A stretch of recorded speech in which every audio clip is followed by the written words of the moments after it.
انوار القرآن. اعوذ باللہ من الشیطان الرجیم. بسم اللہ الرحمن الرحیم. کیا یہ لوگ قرآن میں غور نہیں کرتے یا ان کے دلوں پر قفل پڑے ہوئے ہیں؟ الحمدللہ رب العالمین والصلاة والسلام علی رسولہ الکریم محمد وعلی آلہ واصحابہ اجمعین.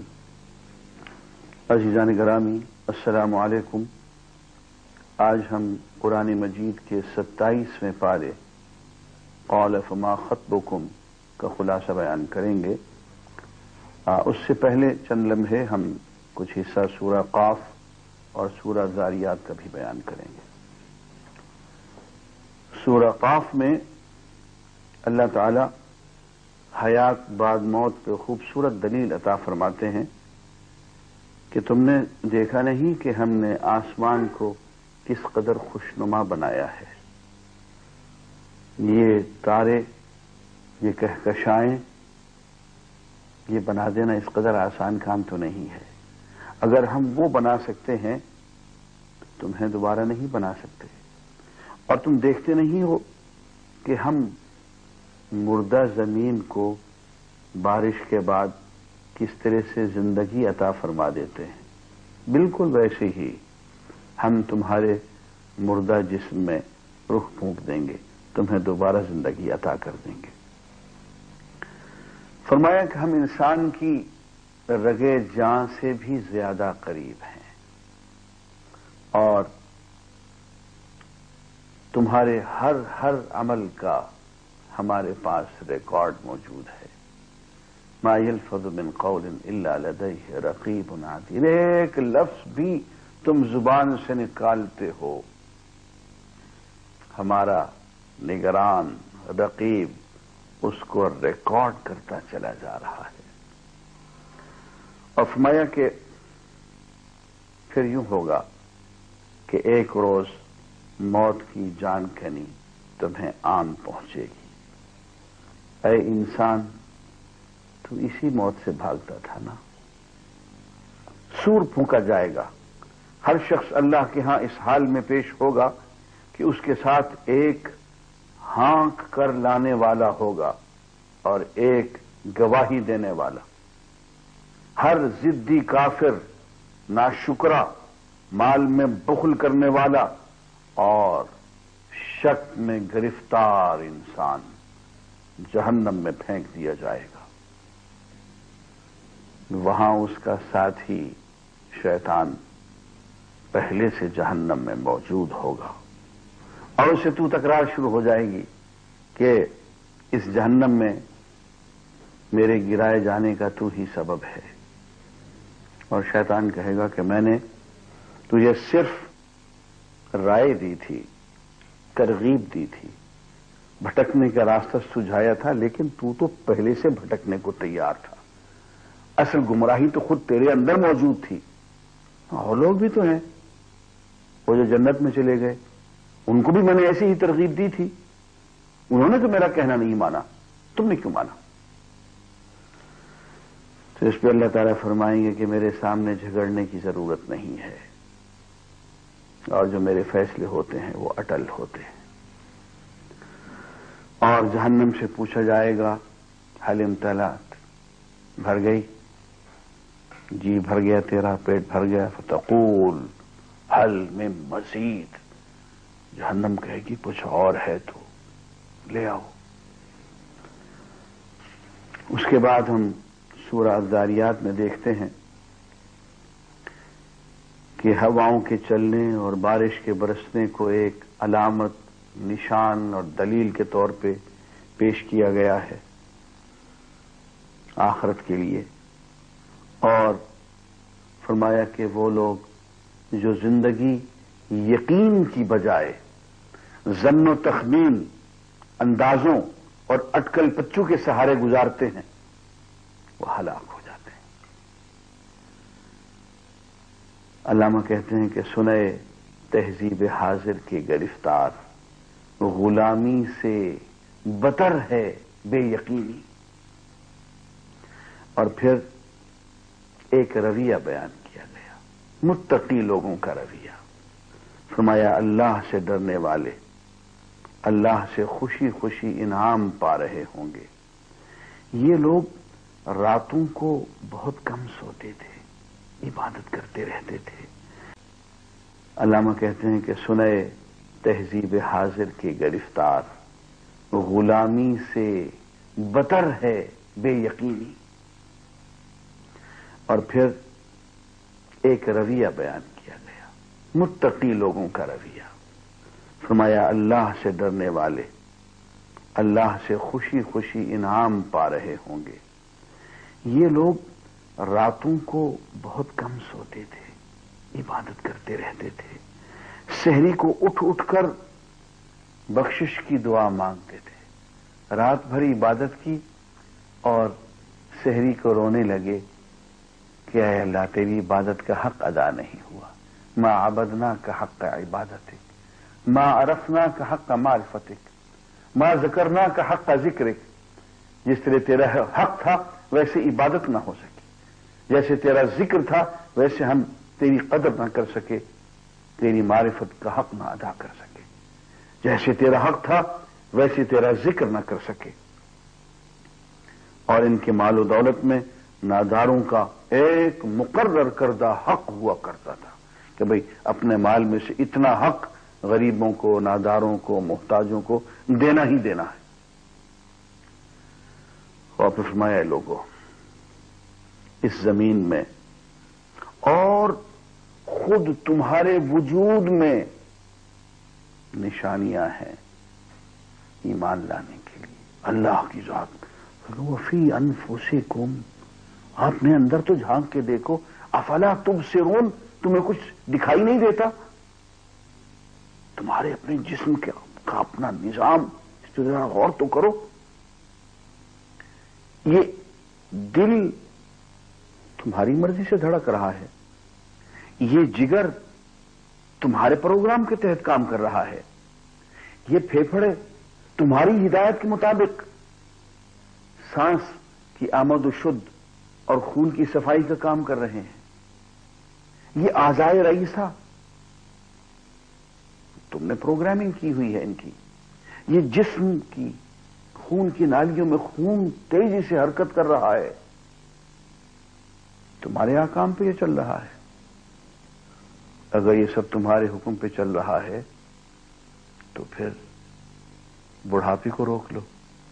بال سفید ہو رہے ہیں، روک لو.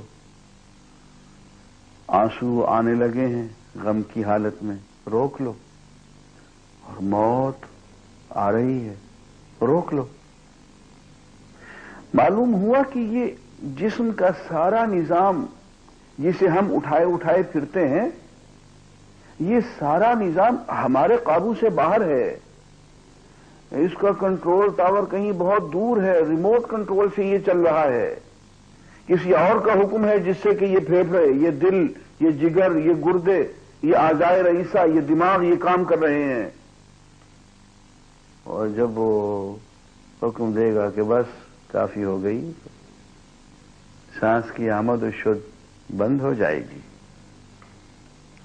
جب وہ جان لینا چاہے گا تو لے لے گا. یہ زندگی، یہ موت ہمارے بس کی چیز نہیں ہے. یہ سب کچھ کہیں دور سے کنٹرول ہو رہا ہے. وفی انفسکم، اپنے اندر تو جھانک کے دیکھو. افلا تبصرون، تمہیں کچھ دکھائی نہیں دیتا؟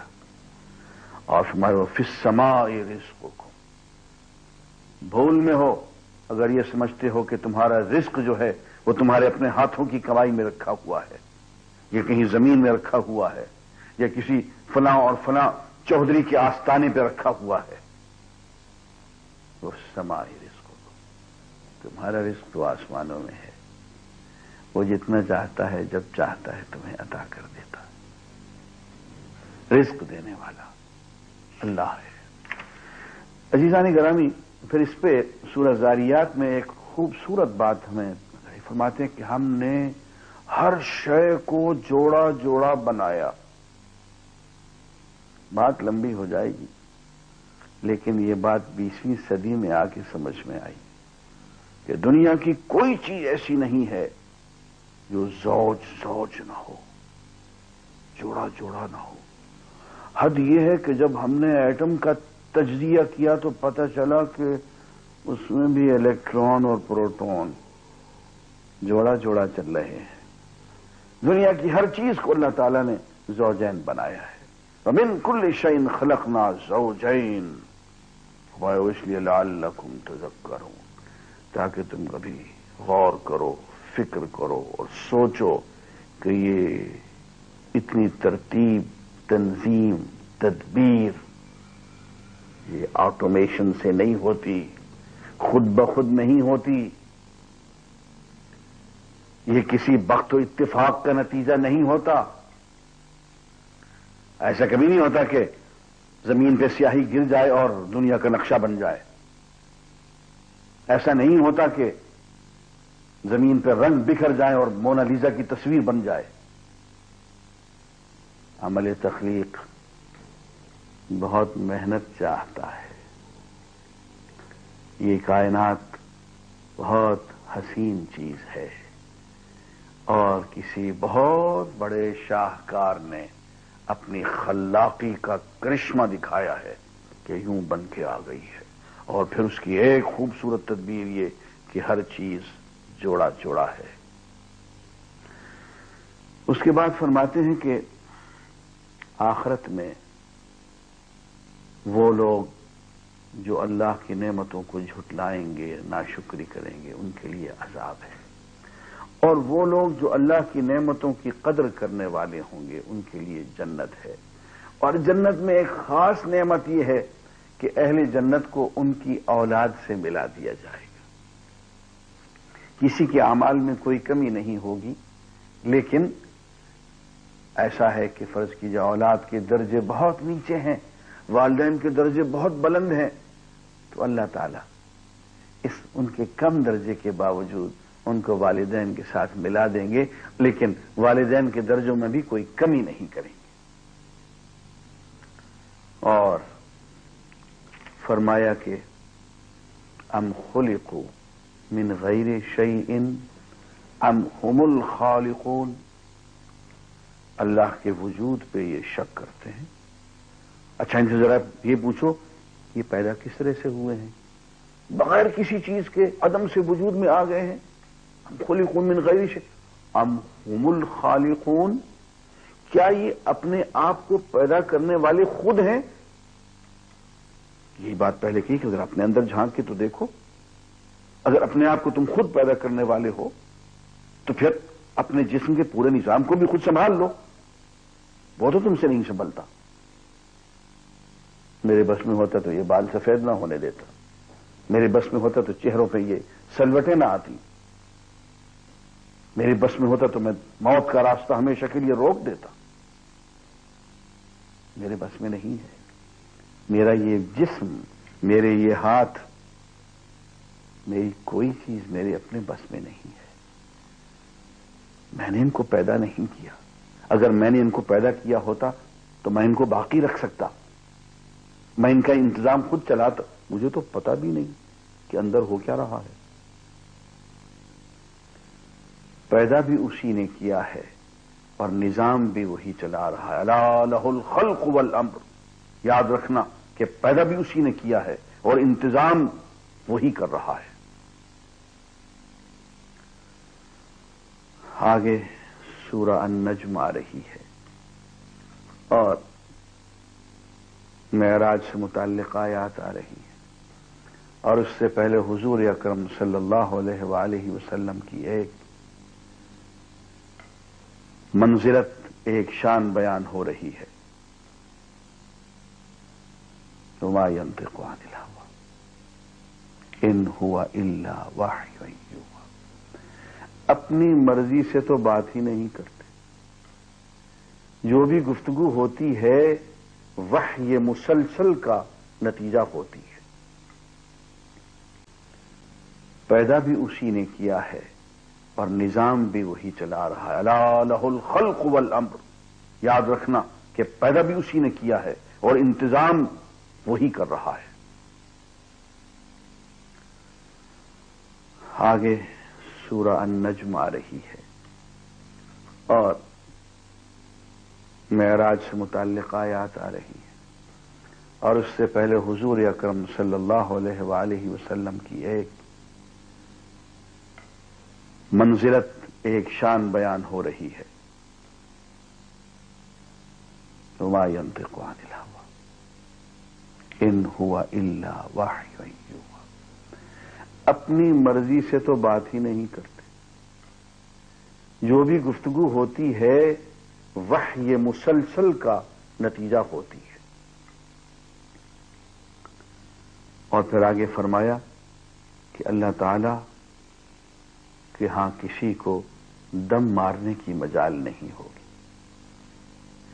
ہاں معراج سے متعلق جو آیات ہیں، سچی بات یہ ہے ان آیات میں اس قدر زور ہے کہ ان کو چند منٹوں بیان کرنا انسان کے بس کی بات نہیں ہے۔ فَكَانَ قَابَ قَوْسَيْنِ أَوْ أَدْنَىٰ، ایک دو کمانوں کے درمیان جتنا فاصلہ ہوتا ہے وہ یا اس سے بھی کم۔ فَأَوْحَىٰ إِلَىٰ عَبْدِهِ مَا أَوْحَىٰ، اپنے بندے کے ساتھ اس نے جانے کیا سرگوشی کی، وہی جانے جو اس نے کی اپنے بندے کے ساتھ گفتگو، وہ اس نے کی، ہمارے سمجھنے کی بات نہیں ہے۔ اور یہاں سچی بات یہ ہے کہ ہم دست بستہ سر جھکائے ہوئے اپنی عقل کی مکمل شکست تسلیم کرتے ہوئے ان آیتوں سے گزر جاتے ہیں۔ اس کے بعد توحید کا ذکر ہے کہ دنیا کے تمام فرشتے مل کر اللہ کی مرضی کے بغیر اس سے اپنی کوئی بات نہیں منوا سکتے۔ اور اس کے بعد آگے فرمایا کہ دین کی تعلیم جو ہے وہ عدل پر مبنی ہے۔ حضرت ابراہیم اور حضرت موسیٰ علیہ السلام دونوں کی تعلیم میں یہ بات مشترک تھی کہ کوئی کسی دوسرے کا بوجھ نہیں اٹھائے گا۔ وَأَلَّا تَزِرُ وَازِرَةٌ وِزْرَ أُخْرَى، کوئی بوجھ اٹھانے والا کسی دوسرے کا بوجھ نہیں اٹھائے گا۔ ہر شخص اپنے اپنے اعمال کا خود ذمہ دار ہوگا۔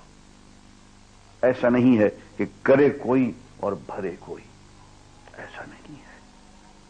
ہر شخص کو اپنے اعمال کی خود جواب دہی کرنی پڑے گی۔ فرمایا اور ہر شخص کو وَأَنَّ سَعْيَهُ سَوْفَ يَرَىٰ، اور جو شخص جتنی کوشش کرے گا، جو عمل کرے گا، وہ اس کے سامنے ہوگا۔ حضور اکرم صلی اللہ علیہ وسلم نے ایک شخص کے سامنے یہ آیت پڑھی، وَمَن يَعْمَلْ مِثْقَالَ ذَرَّةٍ خَيْرًا يَرَهُ وَمَن يَعْمَلْ مِثْقَالَ ذَرَّةٍ شَرًّا يَرَهُ، جو شخص ایک ذرے کے برابر بھی نیکی کرے گا اپنی آنکھوں سے دیکھ لے گا، اور جو شخص ایک ذرے کے برابر بھی برائی کرے گا اپنی آنکھوں سے دیکھ لے گا۔ اس شخص نے کہا بس یا رسول اللہ، بس میری زندگی بھر کو یہی ایک آیت کافی ہے، عدل، توحید۔ اور اس کے بعد عزیزان گرامی سورہ القمر، اور سورہ القمر ایام اللہ سے بھری ہوئی ہے، تاریخ سے۔ فرعون کی قوم، عاد نے، سمود نے، فلاں نے یہ اعمال کیے، یہ نتائج نکلے، نیک اعمال کے نیک نتائج اور برے اعمال کا نتیجہ عذاب۔ اس کے بعد سورہ الرحمن علم القرآن خلق الانسان علمہ البیان۔ سب سے بڑی نعمت جس کا اللہ نے ذکر فرمایا رحمان نے، وہ یہ کہ اس نے قرآن سکھایا۔ اور یہ خلق الانسان سے بھی پہلے کہہ دیا۔ یوں لگتا ہے کہ انسان کی تخلیق کا مقصد یہ ہے کہ وہ اللہ سے ہم کلامی سیکھے، اللہ کے کلام کو سیکھے اور سکھائے۔ اور فرمایا کہ علمہ البیان، اللہ نے گفتگو کرنا سکھایا تاکہ مجھ سے بات سیکھو اور آگے لوگوں کو سکھاؤ۔ پھر نظام کائنات، اس میں عدل اور نعمتوں کا ذکر، فبأي آلاء ربكما تكذبان، اللہ کی کن کن نعمتوں کو تم جھٹلاؤ گے. اور پھر آخر میں فرمایا جو شخص اپنے رب کے حضور پیش ہونے کا خوف رکھتا ہو اس کے لیے 2 جنتیں ہیں. اور پھر فرمایا نیکی کا بدلہ حل جزاء الاحسان الا الاحسان، نیکی کا بدلہ سوائے نیکی کے اور کیا ہو سکتا ہے. اس کے بعد سورہ واقعہ ہے، اس میں 3 گروہوں کا ذکر ہے. سابقون اولون،